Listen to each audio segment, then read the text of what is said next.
кийинки сөз Козуев Алишер Хабибуллаевичке берилет. Рахмат, Нурбек Өмүрбекович. Урматтуу Кудайберген Базарбаевич, бул негизи өтө керектүү актуалдуу мыйзам, буну колдойбуз. Ошо отурлай эле бир-эки тактоочу суроолор бар. Негизинен бул калктуу конуштан айыл статусун, айыл категориясына өткөрүш үчүн нормативдер кандай болуш керек? Адамдын саныбы, же болбосо территориясыбы, ошол боюнча кыскача айтасызбы? Кандай нормалар туура келиш керек?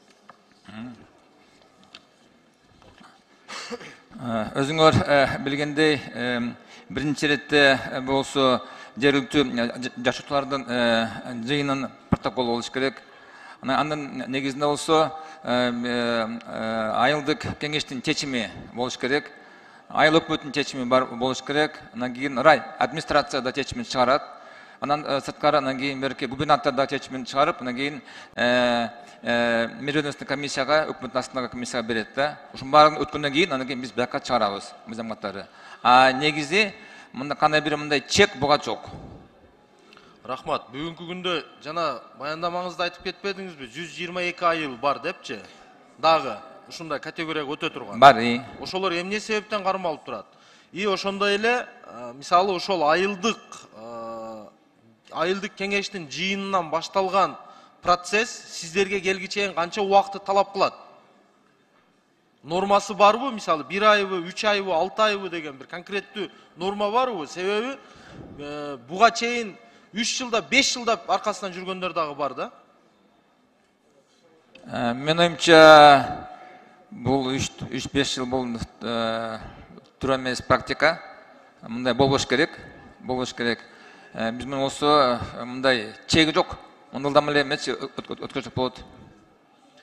Рахмат. Андан кийин мисалы бир райондун бир айылы мисалы өзү азыркы күндө башка айыл өкмөттүн карамагында турат, бирок түп нускасы башка айыл өкмөттө катталган. Ушул мыйзам таасир этеби ошого? Ушул мыйзамдын негизинде которуп алса болобу?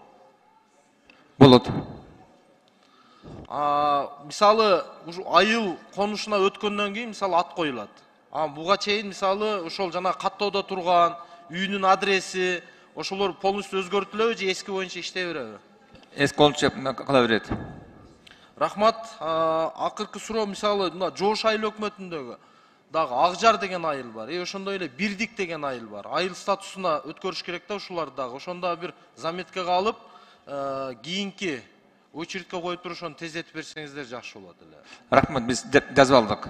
Анан мисалы бүгүнкү күндө мисалы бизде жалпы эл көрүп атат да, жаңы конуштар инициатива көтөрүп алып келе турган болсо, бул ушул мыйзамдын негизинде сиз мисалы бат-баттан эле карап бересиздер да. Ошондой эле сиздер да мисалы айыл өкмөттөргө жалпы мындай түшүндүрүү иштерин процедура кандай кетет? Ошону жакшы бир баягы өзүңүздөрдүн сунуштамаңыздарды берсеңиздер, алар мисалы болушунча батыраак так кылып алып келсе, батыраак бүтөт деген ойда. Түшүндүм мен. Рахмат чоң. Рахмат сизге. Рахмат.